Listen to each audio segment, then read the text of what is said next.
స్థానిక సంస్థలలో గతంలో 33% ఉంటుండే, దాన్ని 23%కి తీసుకొచ్చారు.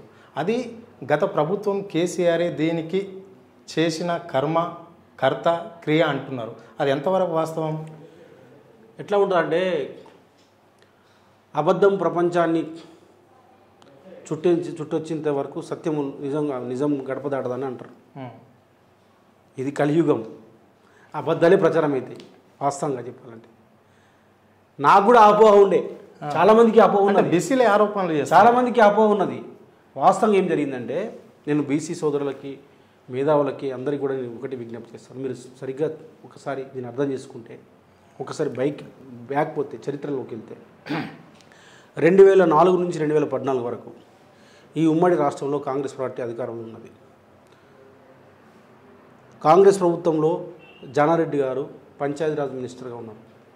మొన్న కూడా చెప్పిన రేవంత్ రెడ్డి గారు, జానారెడ్డి గారు చాలా ఎక్స్పర్టు, పంచాయతీరాజ్ మినిస్టర్గా పనిచేసిండ్రు, వారి యొక్క సలహాలు తీసుకోమని చెప్పి వారు చెప్పిండ్రు. ఆయన జానారెడ్డి గారు మంత్రిగా వ్యవహరించిండు కంటిన్యూగా, మొత్తం 2 టర్మ్స్ ఆయనే మంత్రి, పంచాయతీరాజ్ శాఖ మంత్రి.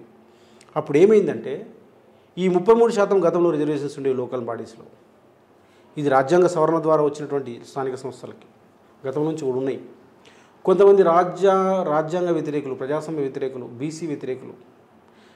బీసీ వ్యతిరేకులందరూ రాజ్యాంగ వ్యతిరేకులే, బీసీ వ్యతిరేకులందరూ ప్రజాస్వామ్య వ్యతిరేకులే అని అంటారు. ఎందుకంటే ఎవరెంత ఉంటే అందరికీ ఇప్పుడు మనం 10 మంది ఉన్నాం, 10 పనులు ఉంటే 10 మంది పంచుకొని తినాలి. అది ప్రజాస్వామ్యం, అది న్యాయం, అది ధర్మం, నేచర్ ఆఫ్ లా అంటారు.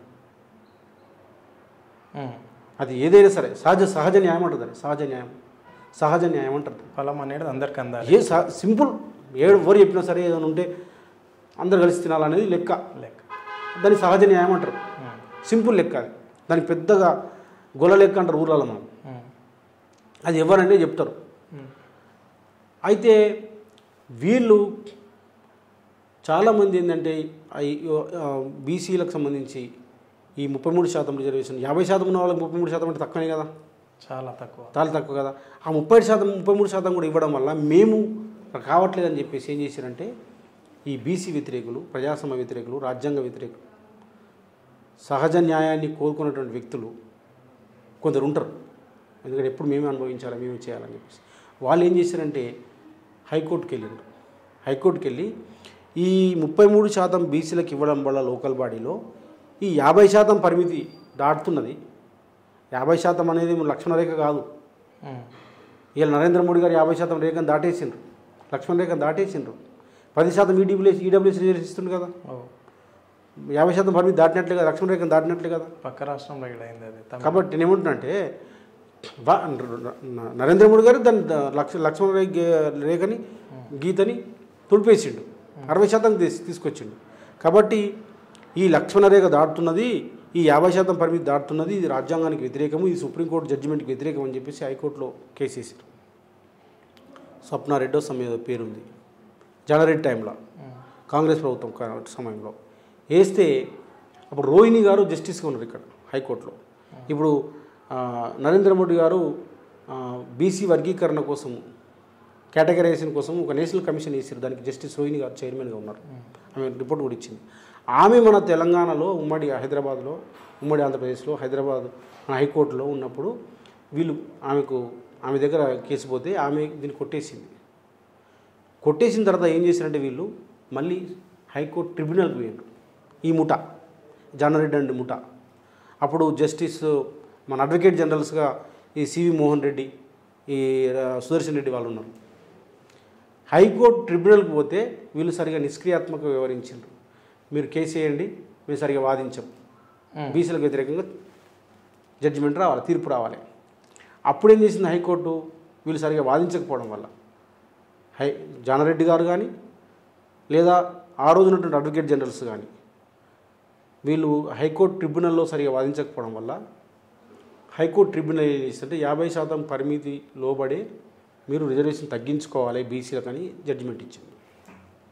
జడ్జిమెంట్ ఇస్తే ఏం చేయాలి, హైకోర్టు కంటే పైన ఒక కోర్టు ఉంటుంది కదా, ఉంటుంది.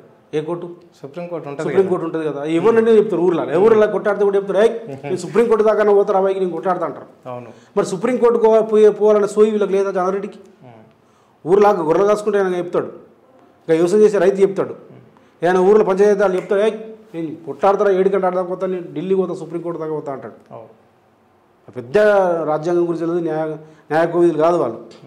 అట్లాంటిది సుదీర్ఘమైనటువంటి అనుకున్నటువంటి జానారెడ్డి గారికి, మంత్రి గారికి సుప్రీంకోర్టుకు పోవాలి, దీన్ని ఛాలెంజ్ చేయాలని చెప్పేసి సోయి లేదా? సోయి ఉన్నది.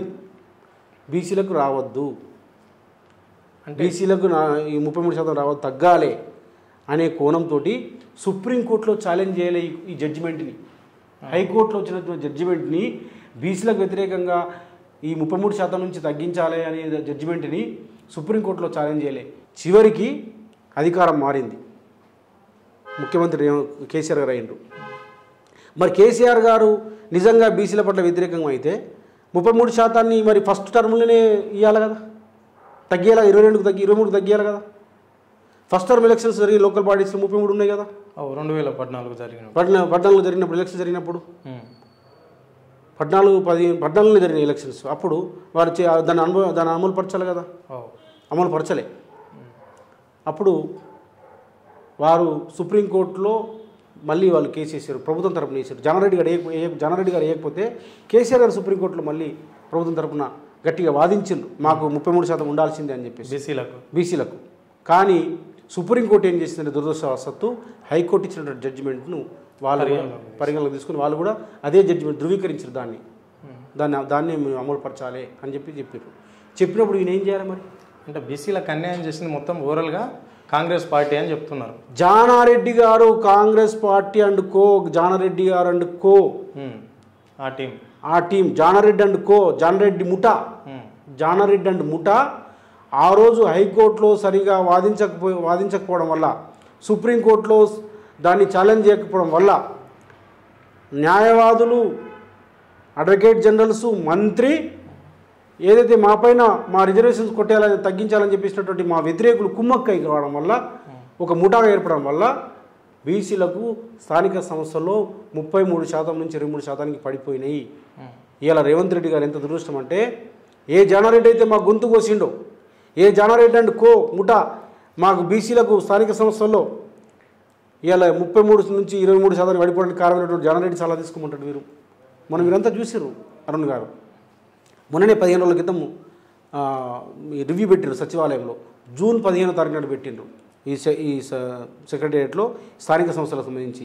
ఆ రోజు ఏమంటారు రేవంత్ రెడ్డి గారు, స్థానిక సంస్థలకు సంబంధించినటువంటి ఎన్నికలు మనం పెట్టాలి, ఈ బీసీలకు సంబంధించింది కూడా మన రిజర్వేషన్స్ పెంచడము ఎట్లా సాధ్యమవుతుందో సాధ్యం కాదో చూడండి, కులగణన అవుతుందా కాదో చూడండి, మీరు జానారెడ్డి గారు సలహాలు తీసుకోమని చెప్తాడు. అంటే జానారెడ్డి గారు సలహాలు తీసుకుంటే ఆయన బీసీలకు రిజర్వేషన్స్ పెంచమని చెప్తాడా? జానారెడ్డి గారు సలహాలు తీసుకుంటే కులగణన చేయమని చెప్తాడా?